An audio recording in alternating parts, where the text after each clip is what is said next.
my exact reaction when I thought that I have a MIUI 10 on my phone and everything is working and everything is okay. But when I decided to charge my phone one day and I was charging it 5 hours and it was on a 20% and it stayed on 20%.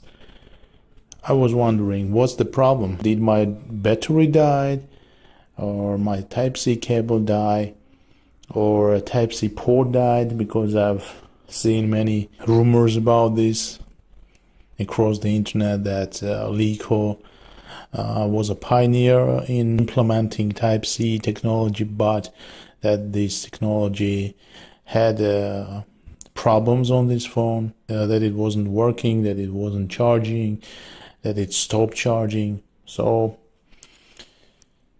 first of all, I decided to restart the phone and see if it helps. It helped a little because the phone started to charge.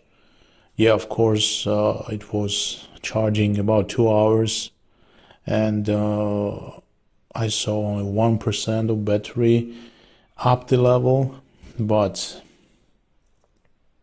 it was something, it was charging. So then I decided to turn off the phone, turn off the operating system and just leave it on charge. But the same thing here, it was charging too slow.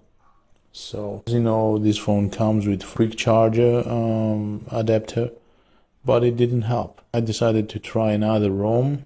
Of course, the rollback. I installed the stock ROM here.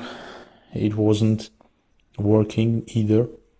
I installed Mokee 8.0 ROM, which is now available on XDA forums.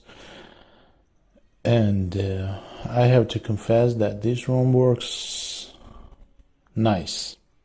So I'll try to show you how this ROM really works. So as you can see, I'm using Mokee ROM. It's based on a Android Oreo version 8.1. I'm using a dark theme here, and every other application I've installed seems to work fine. And the best thing is that it's charging. So see you next time here on Ibu Vision channel. Have a nice day. Bye. You tricked me! You put spells on me! Someone help!